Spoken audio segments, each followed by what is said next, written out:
You probably only know about this country because of its Grand Prix.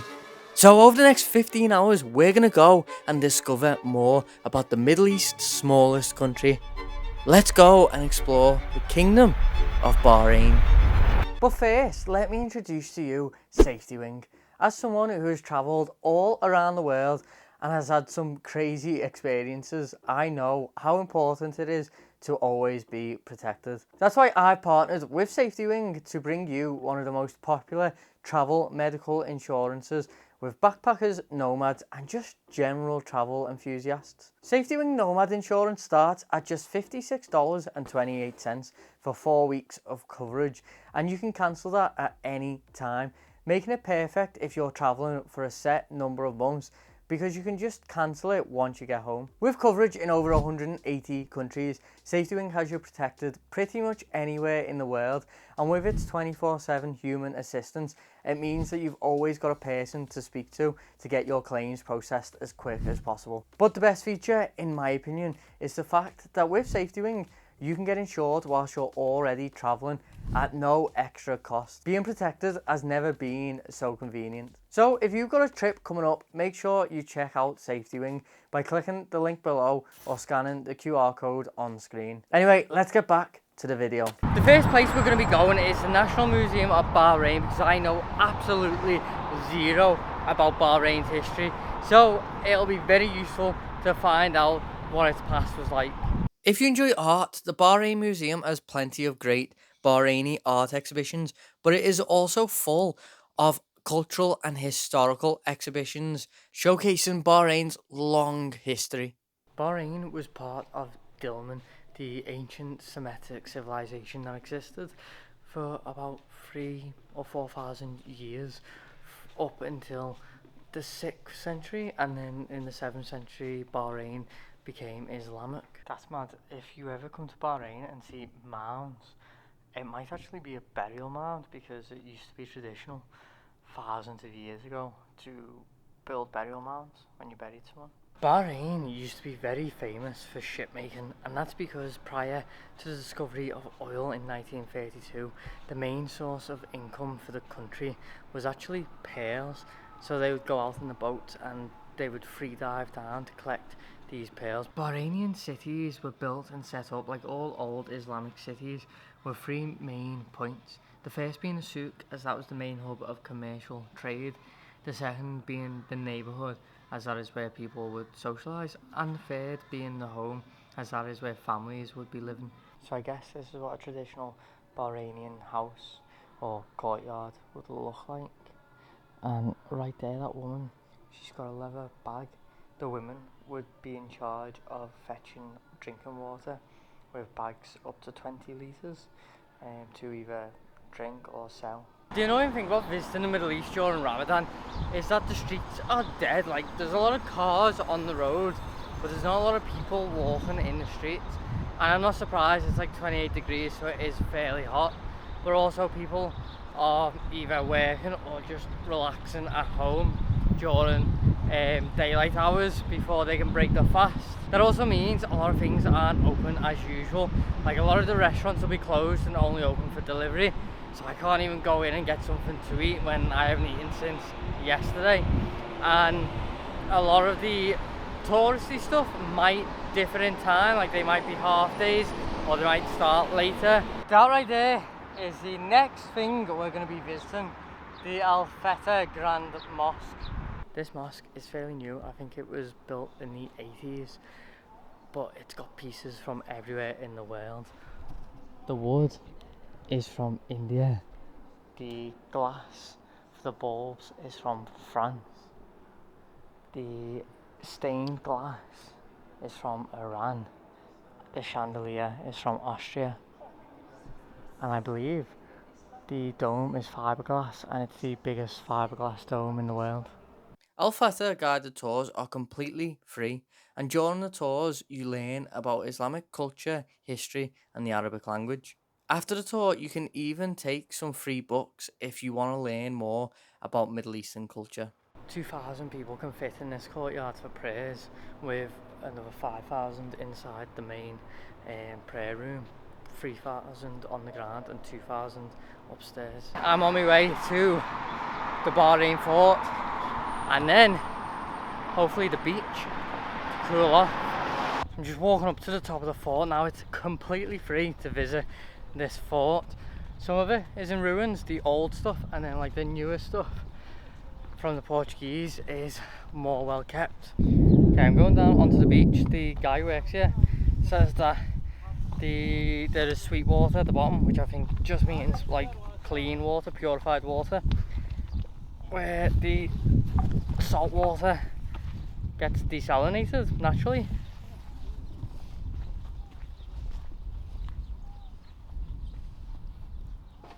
And that's clean.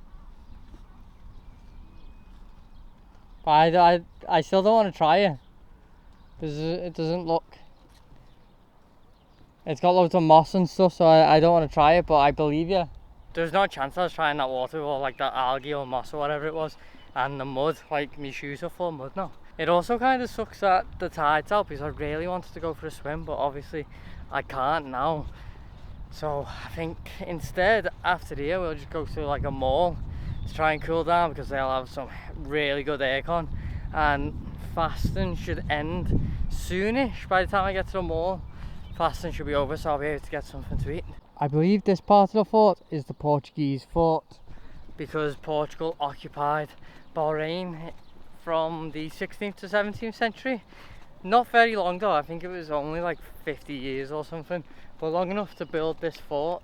The Portuguese fort and the old ruined fort actually sit on what was the capital of the Dilmun civilization, and through excavation they've actually found artifacts here that are around 4,000 years old, and they're still actually excavating. They've only excavated around 25% of the fort. You can see a tent down there, which I assume is where some excavation's going on.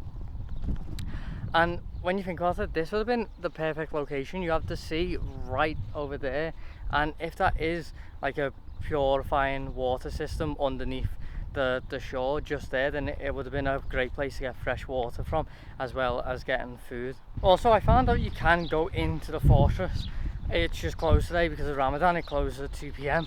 It's now like 5 p.m. but normally it is open, I think, until 8 p.m. so if you ever come when it's not Ramadan, go inside the fortress. It looks cool. Just got off the bus and walking to the Avenues Mall now, and the sun is starting to set. This is when the Middle East is lovely, or at least this time of year anyway. The temperature is a nice cool temperature with a breeze. Also, do I look shattered? Because I feel shattered. I was falling asleep on that bus. I can't keep my eyes open. Here we go, we're here. This is huge. I assume this is entrance 4. It's got a big 4 outside. I assume there's probably loads of entrances because it is massive, and on the back side of it is the waterfront. Oh wow, that's incredible.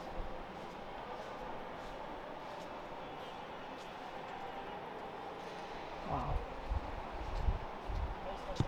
Hi.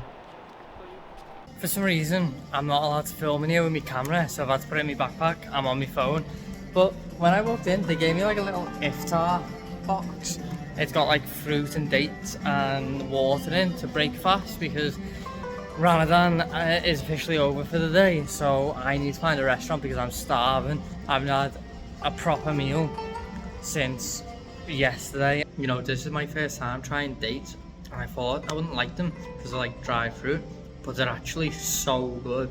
I didn't expect them to be like chewy with such a sweet, like cakey flavour. They're unreal. I thought they'd taste like raisins or something. I've been missing out on these my whole life.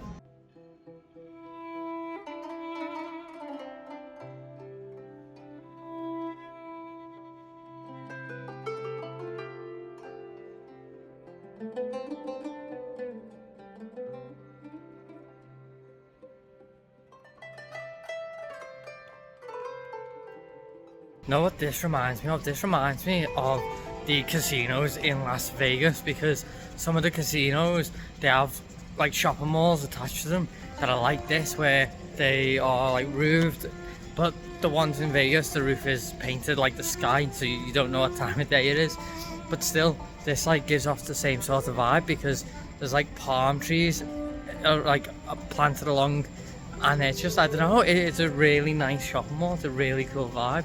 This mall literally has everything. You obviously have your stores, you have entertainment though, a cinema, you obviously have restaurants, but then you also have hotels and events, which you don't really usually get in shopping malls. So this is quite cool. How sick is this view of the marina at night? I should have came here earlier. I might have been able to actually go in there and have a little swim. Someone I was speaking to before said you can, although I don't know, I'm not quite sure because it's very rocky and it's obviously right by the mall. But I don't know, I don't see why not. And it looks like it drops off quite quickly, so you'll be able to get like a nice little swim in there. I've finally got myself an iced coffee. Hopefully this wakes me up for the next couple of hours because I've still got about 7 hours until my flight.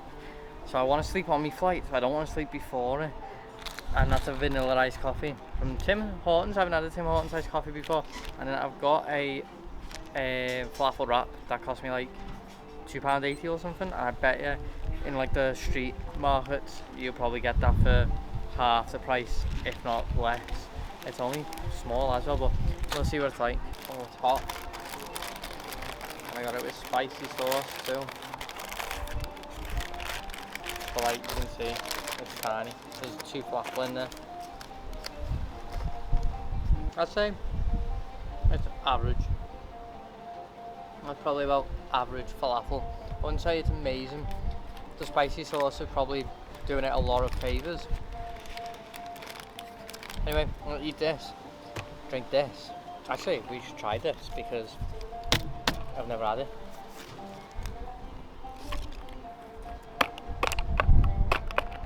Oh my god, I can't even get the straw in. Eventually. Let's give the iced coffee a go. That's a medium as well, it's fairly big.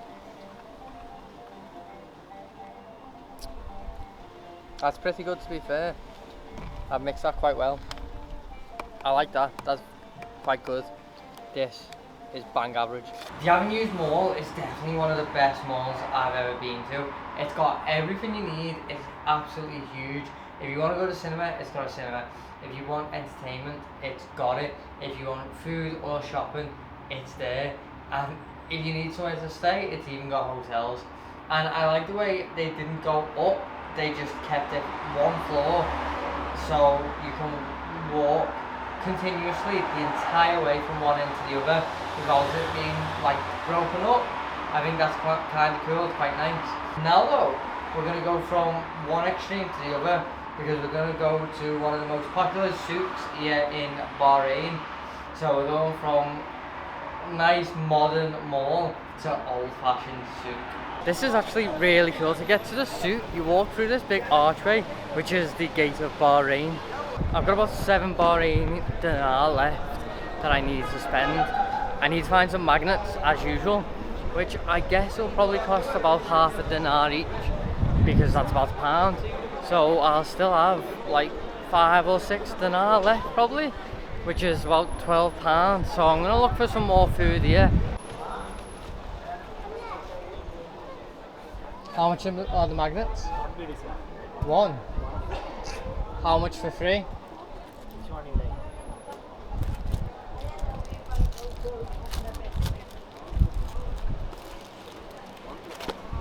And they are 1. And one of you take one, no problem. So for free, can you do 2.5. 2.5? Yeah. Can you do? Yeah, okay. That's good deal, sir. Can you do 2? How many? Which one you like? No problem. Do you have 3 of them? Okay. So I got my magnets. It cost me 2 Bahrain dinar, which is about £4. So it's not too bad for 3 magnets. Manama Souk is one of the oldest souks in all of Bahrain, and just like any souk anywhere in the Middle East, you can find pretty much anything you want. Like I picked up this pomegranate medium-sized juice for like £1.60, which is sick because in the UK this would probably cost about £5. And the souk consists of one big main souk road and then loads of little alleyways coming off with different markets within them. You'll have like one alley for clothes, one alley for food. etc. So now I'm gonna go and see if I can find some food. So I've got myself another falafel wrap, and this cost half the price it did in Tim Hortons. It cost 700 fils, I think they're called, like 0.7 dinar, and it's like double the size of the one in Tim Hortons with freshly made falafel, whereas I'm pretty sure I've seen the Tim Hortons falafel come out the freezer. So it's 100% going to be better and better value for money.